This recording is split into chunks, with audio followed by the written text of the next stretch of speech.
नमस्कार, स्वागत है आपका टाइम्स नाउ नव भारत में। मैं हूं आदर्श शुक्ला आपके साथ। इस वक्त की सबसे बड़ी खबर यह है कि भारत और अमेरिका के बीच जो कई महीनों से अटकी हुई ट्रेड डील थी, उस पर आखिरकार सहमति बन गई।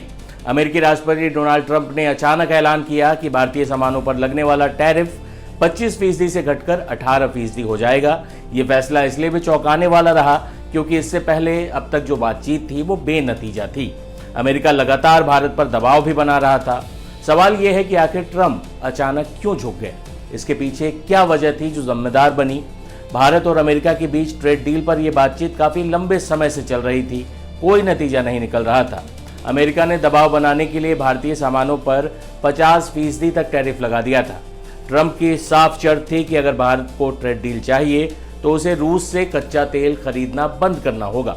हालांकि ट्रंप ने अब दावा किया है कि भारत रूस से तेल खरीदने बंद करने पर राजी हो गया है, लेकिन पीएम मोदी ने टैरिफ घटने के फैसले का स्वागत जरूर किया, लेकिन रूस से तेल खरीदने को लेकर कोई बात नहीं कही। रूस ने भी साफ किया है कि ऐसी कोई बातचीत भारत ने उसके साथ नहीं की है। न्यूज़वीक की एक रिपोर्ट के मुताबिक ट्रंप के इस फैसले के पीछे भारत और यूरोपीय यूनियन के बीच हुई बड़ी ट्रेड डील अहम वजह बनी। भारत और ईयू के बीच हाल ही में फ्री ट्रेड डील एग्रीमेंट पर बातचीत पूरी हुई, जिसे दोनों पक्षों ने अब तक की सबसे बड़ी ट्रेड डील बताया। इसे मदर ऑफ ऑल डील्स भी कहा गया। इस डील से भारत की ताकत बातचीत में बढ़ गई। अमेरिका को डर सताने लगा कि वो पीछे ना छूट जाए। खुद पीएम मोदी ने कुछ दिन पहले ही भारत ईयू डील को विकास, निवेश और रणनीतिक साझेदारी के लिए एक बड़ा कदम बताया था। वैश्विक व्यापार के मोर्चे पर भी इस डील के जरिए भारत ने अपने एशियाई प्रतिद्वंदियों को पछाड़ते हुए एक बड़ी रणनीतिक जीत हासिल की है। जब सोमवार को राष्ट्रपति डोनाल्ड ट्रंप और पीएम मोदी के बीच उच्च स्तरीय बातचीत हुई, उसके बाद जब अमेरिका ने 25% से टैरिफ घटाकर 18% कर दिया, तो इसके साथ हुआ ये कि भारत चीन, बांग्लादेश, पाकिस्तान जैसे अपने तमाम पड़ोसियों से अधिक लाभ की स्थिति में आ गया है। इसमें वियतनाम भी है और थाईलैंड भी है। एशिया के तमाम देश शामिल हैं। इस टैरिफ के घटने से भारत दक्षिण एशिया और दक्षिण पूर्व एशिया के निर्यात बाजार का पूरा समीकरण बदल सकता है। अब तक टेक्सटाइल और मैन्युफैक्चरिंग में बांग्लादेश और वियतनाम भारत को कड़ी टक्कर दे रहे थे, लेकिन अब अमेरिकी बाजार में भारतीय सामान उनके मुकाबले भी सस्ता होगा, क्योंकि भारत का टैरिफ अब अमेरिका ने उनके मुकाबले भी कम कर दिया है। आपको पूरा वो हिसाब किताब समझा देते हैं। भारत पर 18% टैरिफ है, इंडोनेशिया पे 19, पाकिस्तान पे 19, बांग्लादेश पे 20, वियतनाम पे 20 और चीन पर 34% टैरिफ अमेरिका वसूलता है। चीन के खिलाफ 34% के मुकाबले भारत पर केवल 18% का शुल्क लगना ये सुनिश्चित करता है कि अमेरिकी कंपनियां सप्लाई चेन के लिए अब बीजिंग के बजाय नई दिल्ली को प्राथमिकता देंगी। वहीं रूसी तेल पर पेच इस समझौते में भले ही दिख रहा है, लेकिन ये आपको हम बता दें कि इसके साथ भारतीय विदेश नीति भी जुड़ी हुई है। भारत ने अभी इस तरह का कोई बयान नहीं दिया है कि हम रूस के साथ तेल खरीदना बिल्कुल ही बंद करेंगे। हालांकि अमेरिका की तरफ से लगातार ये दावा किया जा रहा है कि भारत इस बात पर सहमत हो गया है। ट्रंप का तर्क है कि अगर भारत रूस से तेल खरीदना बंद करेगा तो इससे रूस यूक्रेन युद्ध को खत्म करने में मदद मिलेगी। आपको बता दें कि ये जो ट्रेड डील हुई, जैसे ही ये सामने आई, भारतीय शेयर बाजार में ऐतिहासिक तेजी देखी गई। सेंसेक्स 3,500 से अधिक गया। निफ्टी में भी लगभग 5% की तेजी आई। इस एक खबर ने निवेशकों की संपत्ति में 13 लाख करोड़ रुपए का इजाफा कर दिया है। इसे भारतीय मैन्युफैक्चरिंग और आईटी सेक्टर के लिए स्वर्णिम डील कहा जा रहा है, लेकिन ये समझौता एक तरफा नहीं। राष्ट्रपति ट्रंप ने कहा कि भारत भी अमेरिकी सामानों पर अपने टैरिफ और नॉन टैरिफ बैरियर्स को घटाकर शून्य करने की दिशा में आगे बढ़ेगा। इसे पारस्परिक सहयोग के सिद्धांत के तहत लागू किया गया है।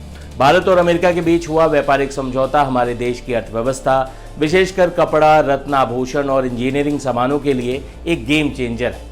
चीन और वियतनाम के मुकाबले टैरिफ में 2% से 16% तक का अंतर भारत को ग्लोबल मैन्युफैक्चरिंग हब बनाने में मदद करेगा।